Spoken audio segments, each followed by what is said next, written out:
Hey everybody, welcome back to another episode of Rent Prep for Landlords. This is episode number 278, and we're going to be talking about credit scores, FICO scores, and what you should know as we've seen some changes over the past year and what those results are.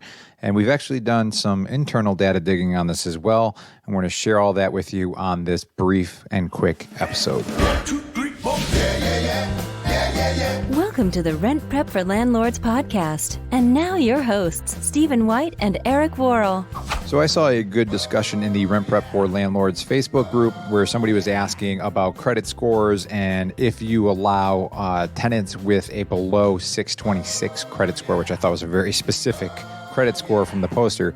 But there was some really great dialogue on there. Actually, one person said that she's like, of course I would.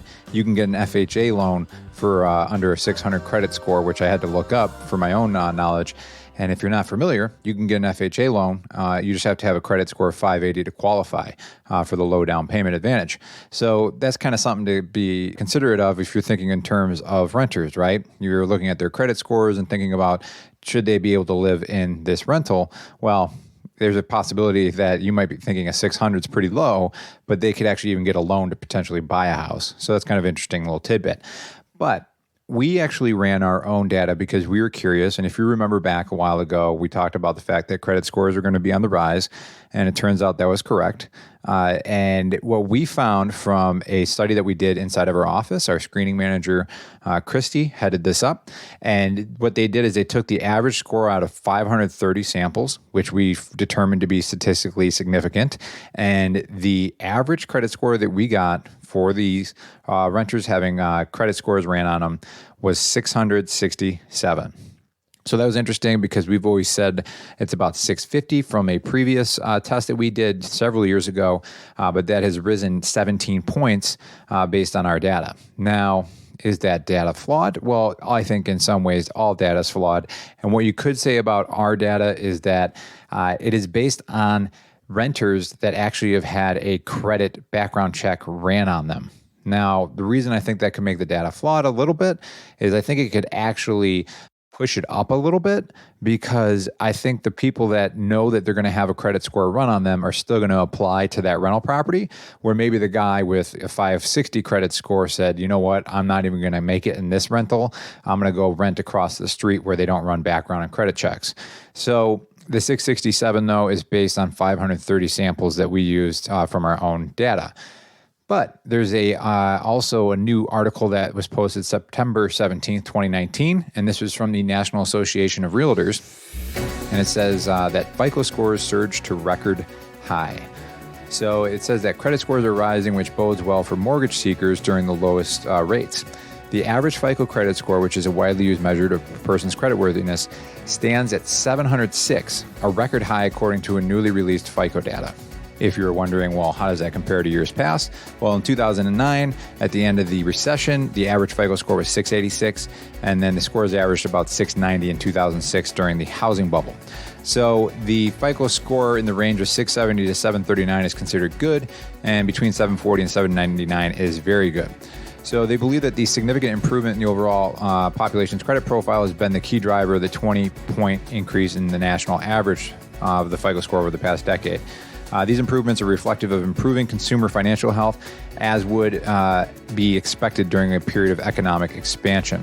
Another thing that they mention on here is the fact that one of the big factors contributing to higher scores is the growth of on-time mortgage payments. In April, just 2.8% of consumers were 90 days or more late on a mortgage payment within the last 2 years, compared to 7.2% in 2009. And now this one is probably the piece of data that kind of interests you the most. It says millennials, who are between the age of 23 and 38, have had less time to build up a credit history, so they tend to have lower credit scores than older adults. The average FICO score for a millennial in the fourth quarter of 2018 was 665 compared to baby boomers, who are at 732, and the silent generation's 756, according to data from Experian. So According to this article, the Millennial, classified as 23 to 38, had a 665 credit score. And then what we found from our own data is the average renter has a 667 credit score. Now, I know that not every renter is younger, but a lot of times that is the tendency to have younger renters, especially millennials who are in some ways bucking the trend of buying a home because they want to rent. But some interesting data there, and I will link to these resources in today's show notes. If you do run credit on your tenants and you're looking at credit scores, just know that those credit scores have been inflated a little bit. And what the Fico score article from the National Associations of Realtors did not touch upon was the fact that a lot of judgments and liens were removed from credit reports in the summer of 2017. And it takes a little bit for all that to kind of work its way through the system. But just that alone was going to pump up and inflate credit scores as well. So a good economy, people not being behind in their mortgages, judgments and liens being removed from credit reports, and just what we're seeing here then from that is a record high of 706 for the average person's credit score, which in my opinion makes sense if we're saying it's 667 to be off by, I think my math is about 39 points there, if I'm doing that correctly offhand. But just some interesting data to consider. And then, of course, you can always run your own credit score. If you haven't looked at your own credit report, you can always get a free credit report. And I believe it's called annualfreecreditreport.com. Annual free credit report. I'm going to look that up right now because I don't want to steer you guys wrong, and I'll include that in the show notes as well.